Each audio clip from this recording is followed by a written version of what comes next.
भगवान, अब सन्यास की मुसीबत लेने से जी डरे तो आश्चर्य नहीं, मार्गदर्शन दे। सागरमल, जब ऐसे ही बहुत मुसीबतें हैं तो एक और से इतनी मुसीबतें ली, बिना मुझसे पूछे ली, और जहां तक मैं समझता हूं बिना किसी और से पूछे ली, तब ये मुसीबत भी क्या पूछ के लेते हो। इतना ही मैं कह सकता हूं कि सन्यास इतनी बड़ी मुसीबत है कि बाकी सब मुसीबतें छोटी पड़ जाएंगी। तुम घबराओ मत। और छोटी मुसीबतों से छुटकारे का एक ही उपाय, बड़ी मुसीबत ले लो,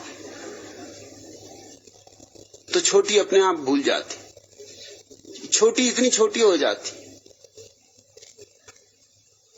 मैं तो नहीं देखता कि तुम्हारी जिंदगी में सिवाय मुसीबतों के और क्या है।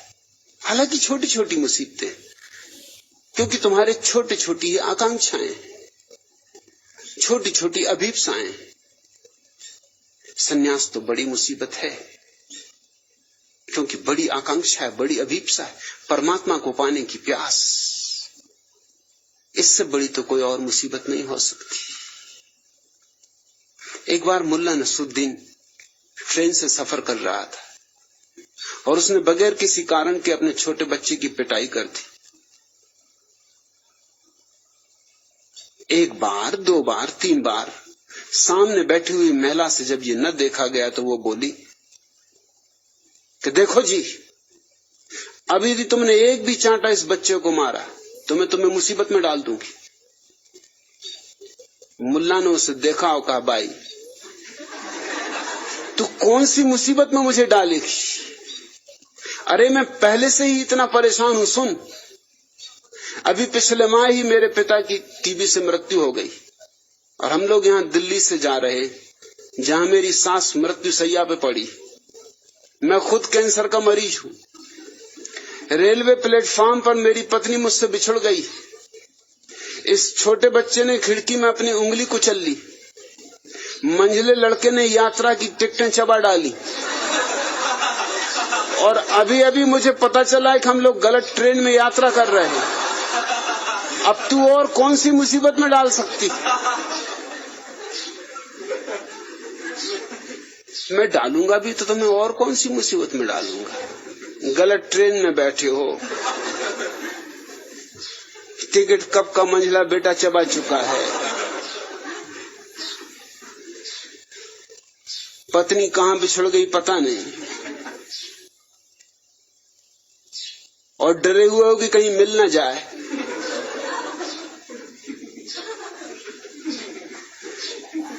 सांस मरण सैया पे पड़ी है और भयभीत हो कि कहीं बच ना जाए।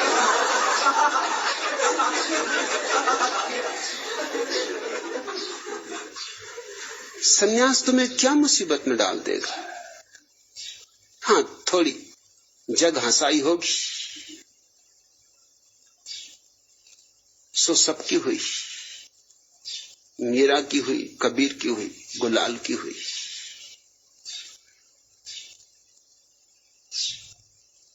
हाँ, लोक लाज खोनी पड़ेगी, सो मीरा ने खोई, सो दादू ने खोई, सो नानक ने खोई। लोक लाज में रखा भी क्या है, बचा के भी क्या करोगे? मूल्य क्या है उसका? हाँ, लोग दीवाना समझेंगे, परवाना समझेंगे, सो ठीक ही समझते। मैं दीवानगी ही सिखा रहा हूं। और सन्यास केवल शुरू में ही मुसीबत है, पहले कदम पर ही मुसीबत है। जैसे ही तुम्हारे भीतर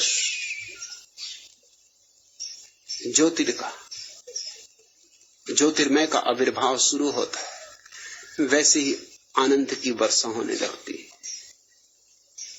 झरत दसों दिस मोती। जैसे ही तुम्हारे भीतर शून्य निराकार का अवतरण होना शुरू हो जाता है, सब मुसीबतें ऐसे भाग जाती जैसे सूरज के उगने पर तारे विदा हो जाते हैं आकाश, खोजे नहीं मिलते। जैसे ही तुम्हारे भीतर समाधि का स्वर बजेगा, वैसे ही मुसीबतें ऐसे उड़ जाएंगी जैसे सूरज के उगने पर सुबह ओस के कण वाष्पीभूत हो जाते। लेकिन पहले तो मुसीबत मालूम होगी, मगर मैं कहता हूं ये मुसीबत लेने योग्य है। ये मुसीबत प्यारी, मधुर है, अनंत संभावनाओं से भरी। और तुमने 2 कौड़ी की मुसीबतें ले ली जिनमें कोई संभावना नहीं और बिना पूछे ले ली। और इस मुसीबत के लिए सोच विचार कर रहे हो। छोड़ो सोच विचार, क्योंकि सन्यास अंततः सोच विचार छोड़ना ही है। उसका नाम ही सन्यास है। शुरुआत ही छोड़ के करो सोच विचार। शुरू से ही, पहले कदम पर ही निर्णय लेके मत सन्यास लो। सब तरह से सोच के, विचार के, गणित बिठा के सन्यास मत लो, अन्यथा चूक जाओगे। ये छलांग है, ये ऐसी छलांग जैसे परवाना आता और क्षमा पर जल मरता। मगर इस मृत्यु के पीछे पुनर्जन्म है। इस जन्म के लिए यह मृत्यु जरूरी है। सन्यास तो सूली है, पर ध्यान रहे सूली ऊपर सेज पिया की। जैसे ही तुम इस सूली से पार हुए कि परमात्मा तुम्हारे स्वागत के लिए तैयार खड़ा है। घबराओ मत सागरमल। बूंद घबराती है सागर होने से, मगर बूंद सागर हो ही तब सकती है जब सागर में अपने को खोने को राजी हो जाए। मिटो, मिटो ताकि हो सको। मरो सन्यास में ताकि सत्य में जन्म पा सको। खो जाओ अहंकार की तरह ताकि परमात्मा की तरह तुम्हारा आविर्भाव संभव हो सके। तुम परमात्मा होने को पैदा हुए हो और सन्यास के बिना यह संभव नहीं। सन्यास के बिना तुम्हारी नियति पूरी नहीं होगी। वसंत नहीं आएगा, मधुमास नहीं आएगा, तुम्हारा फूल नहीं खिलेगा। तुम बिना खिले ही विदा हो जाओगे।